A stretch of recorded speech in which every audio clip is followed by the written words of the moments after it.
வணக்கம் மக்களே. நம்ம கார்த்திக் கதையில ஜூலை 12 என்ன நடக்க போகுது அப்படிங்கிறத பத்தி தாங்க இந்த வீடியோல இப்ப நம்ம பார்க்க போறோம். வீடியோவுக்கு மறக்காம லைக் பண்ணிக்கோங்க. நீங்க லைக் பண்றது தான் எங்களுக்கு அடுத்தடுத்து வீடியோ போடுறதுக்கு ரொம்பவே இன்ட்ரெஸ்டிங்கா இருக்கும். ஸோ மறக்காம லைக் பண்ணிட்டு இந்த வீடியோவை தொடர்ந்து பாருங்க. என்ன நடக்குது அப்படின்னு பார்த்துக்கிட்டிங்கன்னா, பஞ்சாயத்து கூடுது.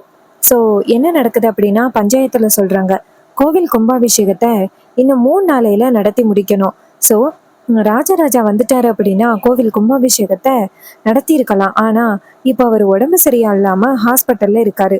ஸோ அவருக்கு பதிலா ராசராசாவோட மருமகன் இந்த கோவில் கும்பாபிஷேகத்தை நடத்தட்டும் அப்படின்னு பேசுறாங்க. அப்போ அந்த சிவனாண்டி இருக்கான அவன் அந்த இடத்துக்கு வரான். வந்துட்டு எல்லாரையும் பார்க்கறான். எல்லாருமே சிவனாண்டியை பார்த்துட்டு ஷாக் ஆகுறாங்க. அப்போ சிவனாண்டி சொல்றாரு, என்ன எனக்கு ஏதாவது ஆகியிருக்கும், என்னை தூக்கி போட்டுட்டு கோவில் கும்பாபிஷேகத்தை எல்லாருமே ரொம்ப சந்தோஷமா நடத்தலாம் அப்படின்னு பிளான் பண்ணிக்கிட்டு இருக்கீங்க போல. நீங்க பாருங்க, என்னை யாராலையும் எதுவும் பண்ண முடியாது. எல்லாரும் நல்ல ஒரு விஷயத்த காதுல வாங்கிக்கோங்க. கோவில் கும்பாபிஷேகத்தை யாரோட பொறுப்புல நடத்தணும்? அதுவும் சேதுபதியோட மக மூலம் தான் இந்த கும்பாபிஷேகத்தை நடத்தணும். ஆனா நீங்க என்ன தேவையில்லாம மருமகனை வச்சு கும்பாபிஷேகத்தை நடத்துறேன் அப்படின்னு சொல்றீங்க? இங்க பாருங்க, ஒண்ணு அந்த ராஜராஜா கோவில் கும்பாபிஷேக பூஜையில உட்காரணும். அப்படி இல்லைன்னா நான் இந்த கோவில் கும்பாபிஷேக பூஜையை ஏத்துக்கிறேன் அப்படின்னு. இதை கேட்டதும் ஹீரோ சொல்றாரு, இங்க பாரு, நீ தேவையில்லாம வந்துட்டு இங்க பேசிக்கிட்டு இருக்க. கோவில் கும்பாபிஷேகத்தோட பொறுப்பு எங்க கையில இருக்கு, நாங்க தான் நடத்துவோம் அப்படின்னு. அதுக்கு சிவனாண்டி சொல்றாரு, இங்க பாரு, அப்படிதான் கோவில் கும்பாபிஷேகத்தை நடத்துறேன் அப்படின்னு ஒவ்வொரு முறையும் சொல்லி ஏதாவது ஒரு பிரச்சனை வந்து கோவில் கும்பாபிஷேகம் நின்று போயிருது. இப்படியே அடுத்தடுத்து நடந்துகிட்டே இருந்துச்சுன்னா அது இந்த ஊருக்கு தான் ஒரு மிகப்பெரிய பிரச்சனையாகும்.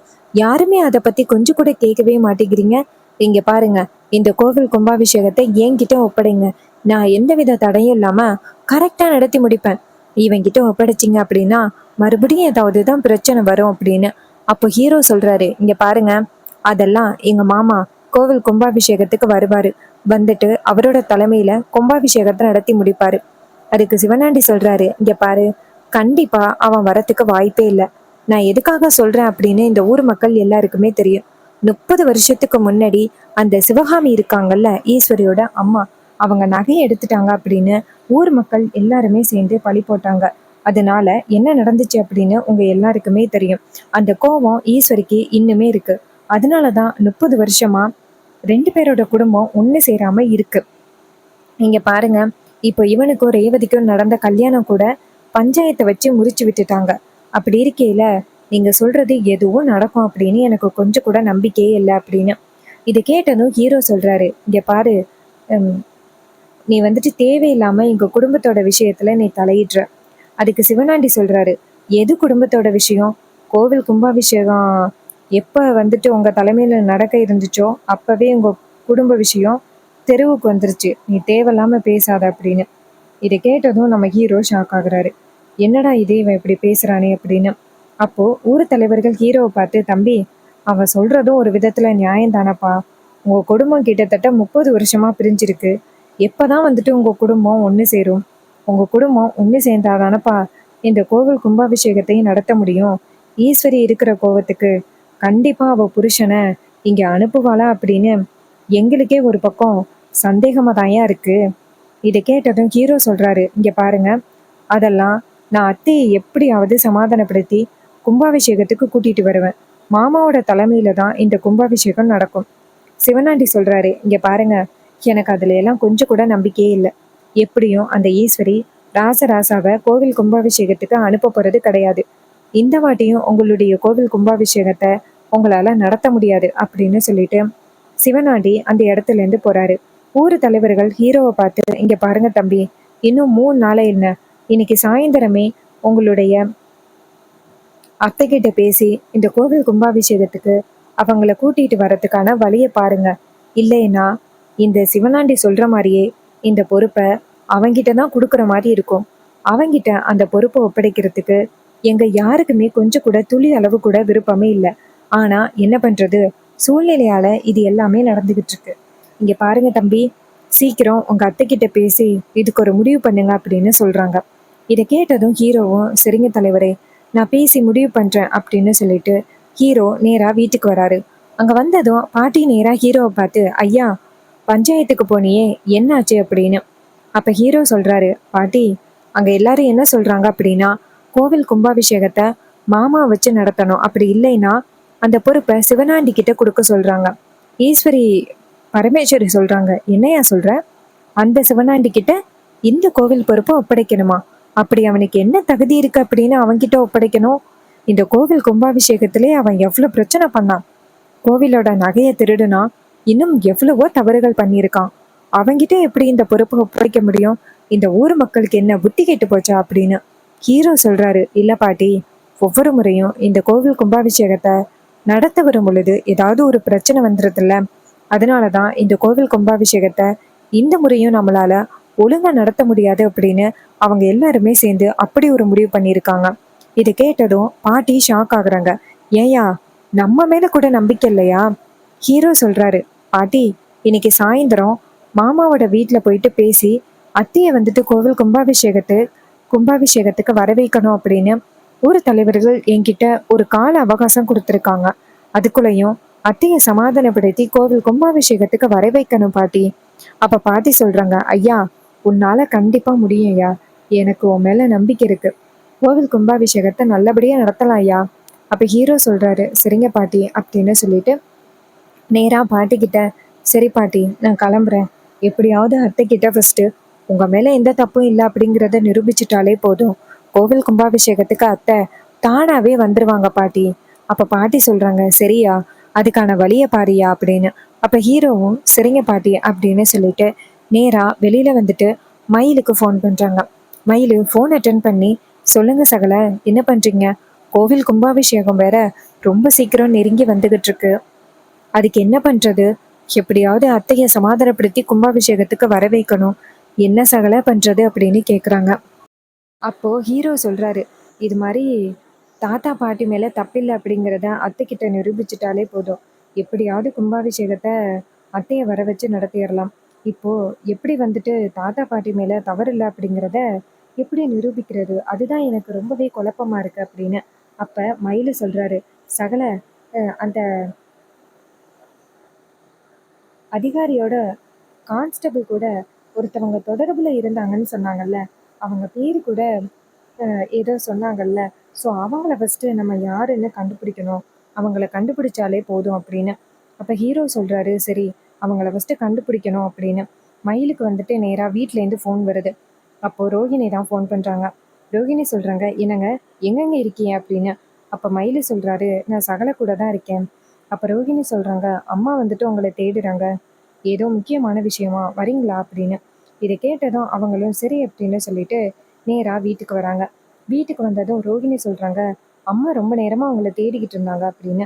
உடனே மயிலும் சரி அப்படின்னு சொல்லிட்டு நேரா அவங்க அத்தை கிட்ட போயிட்டு, அத்தை சொல்லுங்க அத்தை அப்படின்னு சொல்ல, ஈஸ்வரி சொல்றாங்க, என்ன மாப்பிள்ள, இன்னும் 3 நாளையில கோவில் கும்பாபிஷேகத்தை உங்க சகல நடத்துறதா சொல்லிக்கிட்டு இருக்கான். அது எப்படி நான் வராம இந்த கும்பாபிஷேகத்தை நடத்த முடியும்? இருந்தாலும் அவனுக்கு ரொம்ப தைரியம் அதிகம்தான். உன் மாமாவை நான் கண்டிப்பா அந்த கோவில் கும்பாபிஷேகத்துக்கு அனுப்பவே மாட்டேன் அப்படின்னு சொல்லி பேசுறாங்க. இதை கேட்டதும் நம்ம மயிலு வந்துட்டு ரொம்பவே ஷாக் ஆகுறாரு. நேரா அவங்க அத்தை கிட்ட, அத்தை என்னத்தை இப்படி பேசுறீங்க? கோவில் கும்பாபிஷேகத்தை நடத்துறதுனால யாருக்கு நல்லது? நம்ம குடும்பத்துக்கு தானத்தை நல்லது. நீங்க ஏன் அத்தை இப்படி நினைக்கிறீங்க அப்படின்னு. ஈஸ்வரி சொல்றாங்க, இங்க பாருங்க, உங்க அளவுக்கெல்லாம் நான் நல்லவ கிடையாது. தேவையில்லாம வந்துட்டு ஆஹ் ஏதாவது பேசி இங்க உள்ளவங்க யாராவது கோவில் கும்பாபிஷேகத்துக்கு அழைச்சிட்டு போகணும் அப்படின்னு தேவையில்லாம பிளான் பண்ணீங்க அப்படின்னா அவ்வளோதான் அப்படின்னு. இதை கேட்டதும் நம்ம ஹீரோ வந்துட்டு நம்ம மயிலு வந்துட்டு ரொம்பவே ஷாக் ஆகுறாரு. என்னடா இது, அத்தையை சமாதானப்படுத்துறது சாதாரண விஷயம் இல்லை போல அப்படின்னு மயிலுக்கு ரொம்பவே ஷாக்கிங்கா இருக்கு. அப்போ அங்க இருக்கிற அந்த மீனாட்சி இருக்காங்கல்ல, வேலைக்காரம்மா, அவங்க இது எல்லாத்தையுமே கேக்குறாங்க. என்ன இது கோவில் கும்பாபிஷேகம் அப்படின்னு பேசிக்கிறாங்க, ஏதோ 30 வருஷம் அப்படின்னு சொல்லி பேசிக்கிறாங்க.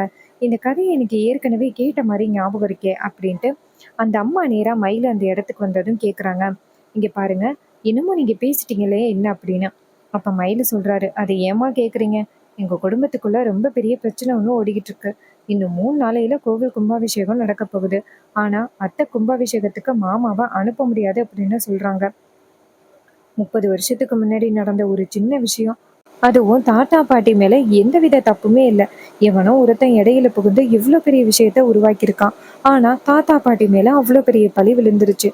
பாவம் தாத்தா பாட்டி அப்படின்னு. அப்ப அவங்க சொல்றாங்க, இங்க பாருங்க, நீங்க சொல்ற கதைய பார்த்தா எனக்கு ஏற்கனவே தெரிஞ்ச மாதிரி இருக்கே அப்படின்னு. இதை கேட்டதும் மயிலு சொல்றாரு, என்னது, நான் சொல்ற கதை உங்களுக்கு ஏற்கனவே தெரியுமா? அப்ப அவங்க சொல்றாங்க, ஆமாங்க தம்பி, எனக்கு தெரியுமே அப்படின்னு சொல்ல. அப்ப நம்ம மயிலுக்கு அதிர்ச்சி ஆகுறாரு, என்னங்க சொல்றீங்க? அப்ப அவங்க சொல்றாங்க, ஆமா தம்பி, என்கிட்ட ஒரு பேப்பர் இருக்கு, அந்த பேப்பரை பாருங்களேன் அப்படின்ட்டு கூட்டிட்டு போறாங்க. கூட்டிட்டு போயிட்டு அந்த பேப்பரை காமிக்கிறாங்க. அந்த பேப்பர்ல சிவகாமி எதனால இறந்தாங்க அப்படிங்கிறதுக்கான ஆதாரம் இருக்கு. அதை பார்த்ததும் மயிலு ரொம்பவே ஷாக் ஆகுறாரு. அப்போ மயிலு என்ன பண்றாருன்னா, அந்த பேப்பர்ஸை வாங்கிக்கிட்டு நேரா நம்ம ஹீரோவுக்கு ஃபோன் பண்றாங்க. ஹீரோ ஃபோன் அட்டன் பண்ணி சொல்லுங்க அப்படின்னு சொல்ல, அப்ப அவர் சொல்றாரு, சகல, இது மாதிரி சிவகாமி எப்படி இறந்தாங்க அப்படிங்கிறதுக்கான ஆதாரம் இப்ப என் கையில இருக்கு, வாங்கலேன் அப்படின்னு சொன்னதும் நம்ம ஹீரோ அதிர்ச்சி ஆகுறாரு. என்னங்க, ரொம்ப பெரிய ஷாக்கிங்கான விஷயத்த சொல்றீங்க அப்படின்னு. அதுக்கு அவர் சொல்றாரு, ஆமா சகல, எனக்கே இது கேட்டதோட ரொம்ப அதிர்ச்சியா இருக்கு. நம்ம வீட்ல வேலை பார்த்தாங்களே மீனாட்சி, அவங்க கிட்ட தான் இந்த ஒரு ஆதாரம் இருந்துச்சு. இதை கேட்டதும் ஹீரோ ஷாக் ஆகுறாரு. என்னங்க சொல்றீங்க அப்படின்னு. அப்ப அவர் சொல்றாரு, சகல, இப்ப பேசிக்கிட்டு இருக்கிறதுக்கு நேரம் இல்லை, இன்னும் 3 நாளையில கோவில் கும்பாபிஷேகத்தை நம்ம நடத்தியே ஆகணும், சீக்கிரம் வாங்க சகலா அப்படின்னு சொன்னதும் ஹீரோ வந்துட்டு நேரா வீட்டுக்கு வராரு. ஹீரோ நேரா வீட்டுக்கு வந்துட்டு மயிலை பாக்குறாரு. மயில் வந்துட்டு நேரா ஹீரோ கிட்ட, சகல, இதை தான் அந்த அம்மா என்கிட்ட கொடுத்தாங்க பாருங்களேன் அப்படின்னு சொல்ல, ஹீரோ அந்த பேப்பர்ஸை வாங்கி பார்க்குறாரு. அந்த பேப்பர்ஸை வாங்கி பார்த்ததும் நம்ம ஹீரோவுக்கு பேரதிர்ச்சியா இருக்கு. அதுல சிவகாமி இப்படி இறந்தாங்க அப்படிங்கிறதுக்கான ஆதாரம் இருக்கு. அப்போ ஹீரோ வந்துட்டு அந்த பேப்பர்ஸை வாங்கிக்கிட்டு இதை அத்தை கிட்ட உடனே காமிச்சா போதும், அத்தை கண்டிப்பா வந்துட்டு தாத்தா பாட்டி மேல எந்த தப்பும் இல்லை அப்படின்னு நம்புவாங்க அப்படின்னு அந்த பேப்பர்ஸை வாங்கிக்கிட்டு நேரா வந்துட்டு அவங்க அத்தை கிட்ட போயிட்டு, அத்தை, வீட்டில் யாராவது இருக்கீங்களா, வாங்க அப்படின்னு சொன்னதும் ஈஸ்வரி எல்லாருமே அந்த இடத்துக்கு வராங்க. எல்லாரும் அந்த இடத்துக்கு வந்ததும் அப்ப ஹீரோ சொல்றாரு, இங்க பாருங்க அத்தை, இத்தனை நாளும் தாத்தா பாட்டி தான் சிவகாமி அத்தா இறந்ததுக்கு காரணம் அப்படின்னு நீங்க சொல்லிக்கிட்டு இருந்தீங்கல்ல. ஆனா இப்போ அவங்க இறந்ததுக்கான காரணம் இவங்க இல்லை அப்படிங்கிற ஆதாரம் எங்க கையில இருக்கு அப்படின்னு சொல்லிட்டு நேரா அந்த ஆதாரத்தை கொடுக்குறாங்க. ஈஸ்வரி அந்த பேப்பர்ஸை வாங்கி பார்த்துட்டு, இது என்ன இது அப்படின்னு சொல்ல, அப்ப ஹீரோ சொல்றாரு, அத்தை, இது சிவகாமி எப்படி இறந்தாங்க அப்படிங்கிறதுக்கான ஆதாரம். அவங்க ஒன்றும் திடீர்னு ஒன்றும் இறக்கல, அவங்க சாப்பாட்டுல யாரோ எதையோ கலந்துருக்காங்க, அதனாலதான் அவங்க அப்படியே இறந்துருக்காங்க. இதை கேட்டதும் பேரதிர்ச்சி ஆகுறாங்க நம்ம ஈஸ்வரி. என்னது, இவ்வளோ பெரிய விஷயம் நடந்துச்சா அப்படின்னு. அப்போ ஹீரோ சொல்றாரு, ஆமாத்த, இதுக்கு காரணம் தாத்தாவும் பாட்டியும் கிடையாது, அவங்க 2 பேருமே ரொம்பவே இன்னசென்ட், அவங்க தப்பே பண்ணாம இத்தனை வருஷமா தண்டனையை அனுபவிச்சிருக்காங்க அத்தை அப்படின்னு சொன்னதும் ஈஸ்வரி ரொம்பவே அதிர்ச்சி ஆகுறாங்க. அப்போ ரேவதி சொல்றாங்க, பாத்தியாம்மா, நான் ஆரம்பத்துல இருந்து இதைதாம்மா சொன்னேன், தாத்தா பாட்டி மேல கண்டிப்பா தப்பு இருக்கிறதுக்கு வாய்ப்பே இல்லை, தாத்தா பாட்டி ரொம்பவே இன்னசென்ட், வேற யாரோ ஒருத்தவங்க தாத்தா பாட்டிய பழி வாங்குறதுக்காக இப்படி ஒரு காரியத்தை பண்ணியிருக்காங்க அப்படின்னு நான் உன்கிட்ட ஆரம்பத்துல இருந்தே சொல்லிக்கிட்டு இருந்தேன். ஆனா நீ நம்பவே இல்லை, இப்பயாவது புரியுதா, தாத்தா பாட்டி மேல எந்தவித தப்புமே இல்லை அப்படின்னு. அப்போ ஈஸ்வரி ரொம்பவே ஷாக் ஆகி உட்காடுறாங்க. இது வரைக்கும் அம்மா எதனால இறந்தாங்க அப்படின்னு கூட நான் தெரியாம இருந்திருக்கேன். எங்க அம்மா ரொம்பவே பாவம், எதனால அப்படி ஆனாங்கன்னு தெரியாமையே போயிருக்காங்களே அப்படின்னு நம்ம ஈஸ்வரி ரொம்பவே கவலைப்படுறாங்க. அப்ப ஹீரோ சொல்றாரு, இங்க பாருங்க அத்தை, அது மட்டும் இல்லாம அவங்க அப்படி ஆனதுக்கு யாரு காரணம் அப்படிங்கிறத சீக்கிரம் கண்டுபிடிக்கணும். யாரு காரணம் அப்படிங்கிறத கண்டுபிடிச்சு அவங்களுக்கு சரியான ஒரு தண்டனையை வாங்கி கொடுக்கணும் அப்படின்னு சொல்ல, ஈஸ்வரி சொல்றாங்க, ஆமா, எங்க அம்மாவோட இந்த நிலைமைக்கு யாரு காரணமோ அவங்கள கண்டிப்பா நான் சும்மா விடமாட்டேன் அப்படின்னு சொல்லிட்டு ஈஸ்வரி பயங்கரமா கோவப்படுறாங்க. அண்ட் இந்த கதை உங்களுக்கு பிடிச்சிருக்கா? இந்த கதை பிடிச்சிருந்துச்சுன்னா இந்த வீடியோவுக்கு மறக்காம லைக் பண்ணிக்கோங்க. நீங்க லைக் பண்றது தான் எங்களுக்கு அடுத்தடுத்து வீடியோ போடுறதுக்கு ரொம்பவே இன்ட்ரெஸ்டிங்கா இருக்கும். ஸோ மறக்காம லைக் பண்ணிட்டு இந்த வீடியோவை தொடர்ந்து பாருங்க. இதே மாதிரி வேற ஏதாவது ஒரு கதையில பார்ப்போம். தேங்க்யூ ஃபார் வாட்சிங்.